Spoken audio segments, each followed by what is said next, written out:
അങ്ങനെ ഞാൻ പറഞ്ഞില്ല. ഇല്ല, അങ്ങനെ ഒരു ഓഫർ ഉണ്ടായിരുന്നു. പക്ഷേ ഇവിടെ പ്രത്യേക സാഹചര്യത്തിൽ ഒരു ഘടകകക്ഷി എതിർത്തു. ഒറ്റയാളുള്ളവർക്ക് ഫുൾ മന്ത്രിസ്ഥാനം, അവർ കൂടുതൽ ആളുണ്ടായിട്ടും രണ്ടാമതൊരു മന്ത്രിസ്ഥാനം കിട്ടുന്നില്ല എന്ന് പറഞ്ഞു. സ്വാഭാവികമായും കിട്ടിയ അവസരം കോൺഗ്രസ് മുതലാക്കി അവർ 11 എന്നുള്ളത് 12 മുഖ്യമന്ത്രി ഉൾപ്പെടെ. അപ്പം ഞങ്ങളൊരു അഡ്ജസ്റ്റ്മെൻറ്റ് തയ്യാറാകേണ്ടി വന്നു.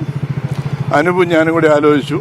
ആദ്യത്തെ ടൈം അനൂപ് ആയിക്കോട്ടെ, രണ്ടാമത്തെ ടൈമിൽ എനിക്കെന്ന് പറഞ്ഞ് മുഖ്യമന്ത്രിയുടെ മുമ്പിൽ വെച്ച് ധാരണയായി. അത്രയേ ഉള്ളൂ.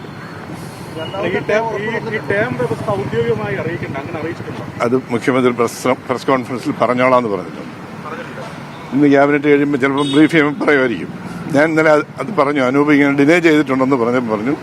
അത് ഞാൻ ക്ലാരിഫൈ ചെയ്തോളാം എന്ന് പറഞ്ഞു.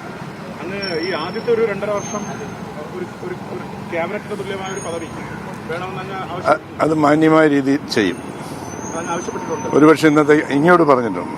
ഇങ്ങോട്ട് പറഞ്ഞ ഞാനിതൊന്നും അങ്ങോട്ട് ചോദിച്ചതല്ല. ആദ്യം പറഞ്ഞതും പാലായി വന്ന് പ്രഖ്യാപനം നടത്തിയതാണ്. വി.ഡി. സതീശനും രമേശ് ചെന്നിത്തലയും അവർ തന്നെ പറഞ്ഞതാണ്. അതിനുശേഷമാണ് ഇവിടെ വന്നപ്പം വകുപ്പ് വരെ ചർച്ച ചെയ്തതിനു ശേഷമാണ് ഇങ്ങനൊരു ഡെവലപ്മെന്റ് ഉണ്ടാകുന്നത്. ഉണ്ടായി തീർച്ചയായിട്ടും. എനിക്കിപ്പോൾ പരാതിയില്ല. പ്രശ്നങ്ങൾ തീർന്നു. നിങ്ങളായിട്ട് പ്രശ്നം ഉണ്ടാക്കാതിരുന്നോ?